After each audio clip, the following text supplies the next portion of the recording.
Assalamualaikum warahmatullahi wabarakatuh. Salam pendidikan Jaya. Perkenalkan, nama saya Sabrina Restika dengan NIM 250511011817. Di sini saya akan membuat video proyek landasan pendidikan dengan dosen pengampu Ibu Kusnita MP dengan judul studi kasus implementasi kurikulum merdeka di lingkungan sekolah. Kebijakan program pembelajaran kurikulum merdeka merupakan kebijakan Menteri Pendidikan sebelumnya. Abdul Muti mengatakan Kemendikdasmen yang baru dipimpinnya akan melakukan kajian menyeluruh terkait kurikulum merdeka. Ia mengaku tidak ingin terburu-buru memutuskan. Kalau kurikulum Pak, ke depannya apakah ada ganti kurikulum atau tetap merdeka belajar? Belum ada pembahasan. Nanti kita kasih dulu. Tetap merdeka belajar berarti Pak? Belum ada pembahasan. Di dalam tidak ada pembahasan secara khusus ya, tapi beliau tadi menekankan pentingnya kualitas pembelajaran matematika. Kualitas pembelajaran matematika dan bagaimana metode pembelajarannya diperbaiki. Sementara itu yang jadi perhatian Presiden, ujar Abdul Muti usai dipanggil Presiden di Istana Negara adalah peningkatan kualitas sains dan teknologi. Hal ini dapat dicapai dengan memajukan metode pengajaran matematika, terutama di kelas 1 hingga kelas 4 sekolah dasar. Putu Bagus, Ahmad Hadiin melaporkan dari Jakarta. Pendidikan di Indonesia terus mengalami pembaruan demi menyesuaikan diri dengan perkembangan zaman. Kita hidup di era teknologi, informasi, dan persaingan global yang menuntut peserta didik bukan hanya menguasai teori, tetapi juga memiliki keterampilan abad 21, seperti berpikir kritis, kemampuan komunikasi, kreativitas, dan kolaborasi. Untuk menjawab tantangan tersebut, pemerintah meluncurkan kurikulum merdeka, sebuah kurikulum yang memberikan fleksibilitas lebih pada guru dan siswa. Nah, kurikulum merdeka ini menekankan pembelajaran yang lebih bermakna, bukan sebatas mengejar nilai. Proyek berbasis profil pelajar Pancasila seperti gotong royong, kebinekaan global, dan kreativitas. Kemandirian belajar di mana siswa dilatih untuk mengatur proses pembelajarannya. Pengurangan beban materi agar siswa bisa berfokus dalam konsep-konsep penting. Dengan demikian, siswa tidak lagi hanya menjadi pendengar pasif, tetapi menjadi subjek aktif dalam proses pembelajaran. Sedangkan guru pun berubah menjadi fasilitator yang membantu siswa menentukan potensi terbaik mereka. Meskipun konsep kurikulum merdeka ini sangat ideal, tetapi kenyataannya implementasi di sekolah masih menghadapi berbagai tantangan, terutama pada level siswa. Beberapa masalah yang sering muncul antara lain itu seperti siswa yang masih terbiasa pasif, seperti mereka itu bertahun-tahun mengikuti pembelajaran yang berpusat pada guru. Ketika diminta berdiskusi, presentasi, dan bekerja kelompok, siswa menjadi merasa canggung. Yang kedua yaitu siswa kesulitan beradaptasi dengan pembelajaran berbasis proyek.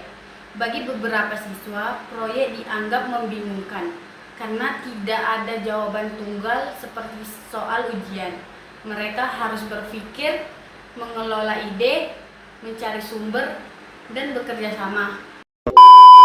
Nah, yang ketiga ini kurangnya rasa kepercayaan pada diri. Banyak siswa yang takut salah atau takut dinilai temannya saat menyampaikan pendapat. Padahal kurikulum merdeka itu sangat mendorong keberanian untuk mencoba, bereksperimen, dan membuat kesalahan sebagai bagian dari proses belajar. Yang terakhir, keterbatasan fasilitas dan literasi digital. Tidak semua sekolah memiliki sarana yang memadai.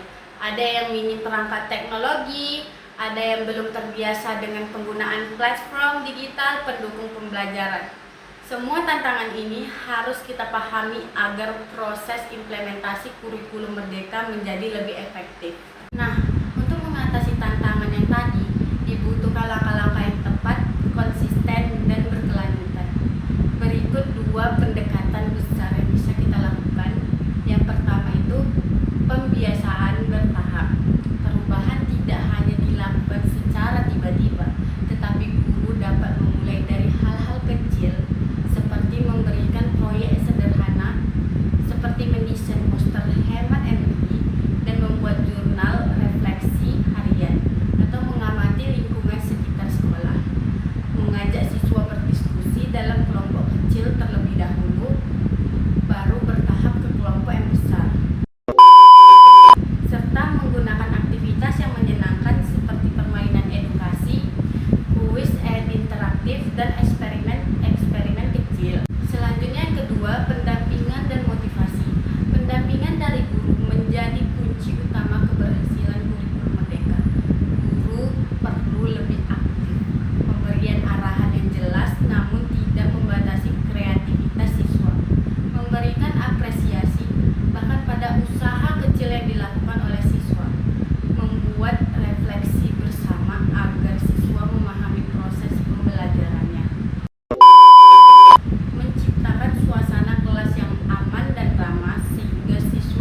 untuk memperkaya pengalaman belajar siswa.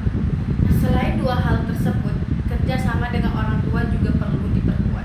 Orang tua juga harus memahami bahwa kurikulum merdeka tidak hanya memiliki nilai akhir, tetapi juga proses dan perkembangan karakter pada anak. Dengan komunikasi yang baik antara guru, siswa, dan orang tua, proses implementasi akan berjalan dengan lancar. Nah, selanjutnya dampak dari kurikulum merdeka. Dampak kurikulum merdeka terhadap guru. Guru tidak lagi menjadi pusat informasi, tetapi guru kini berperan sebagai fasilitator, mentor, dan pembimbing proses. Guru perlu lebih kreatif dalam merancang aktivitas. Yang kedua, dampak pada siswa. Siswa menjadi lebih aktif, bukan penerima pengetahuan pasif lagi. Mereka belajar berdiskusi, berkomunikasi, dan bekerja sama. Siswa belajar bahwa kesalahan adalah bagian dari proses belajar. Yang ketiga, dampak pada lingkungan sekolah. Budaya belajar berubah menjadi lebih kolaboratif. Ruang kelas menjadi lebih hidup dan tidak hanya ceramah. Sekolah menjadi lebih terbuka, bekerja sama dengan komunitas dan lingkungan sekitar. Nah, salah satu contoh ciri khas kurikulum merdeka ini adalah proyek profil pelajar Pancasila atau biasa kita sebut dengan P5. Berikut contoh nyata implementasi proyek pada kurikulum merdeka ini, yaitu bertema gaya hidup berkelanjutan. Sebuah SMP mengajak siswa mengamati masalah sampah plastik di sekitar lingkungan sekolah. Langkah-langkahnya yaitu yang pertama observasi lapangan, yaitu siswa menghitung jumlah sampah harian. Yang kedua, analisis masalah, yaitu sampah paling banyak, penyebabnya, dan dampaknya. Yang ketiga, mencari solusi, yaitu seperti membuat sudut daur ulang, poster kampanye, dan video edukasi. Yang keempat, eksekusi proyek, yaitu siswa mempraktikkan pemilihan sampah secara nyata. Yang kelima, pameran hasil, yaitu mempresentasikan temuan mereka kepada teman dan guru. Hasilnya, siswa lebih sadar akan lingkungan, lebih percaya diri, belajar bekerja sama, dan sekolah ikut berubah menjadi bersih. Ini adalah contoh bahwa P5 tidak hanya teori, tetapi dampaknya pada kehidupan yang nyata. Baiklah, hanya sekian video yang bisa saya tampilkan. Selebihnya, saya minta maaf jika ada kekurangan. Wassalamualaikum warahmatullahi wabarakatuh.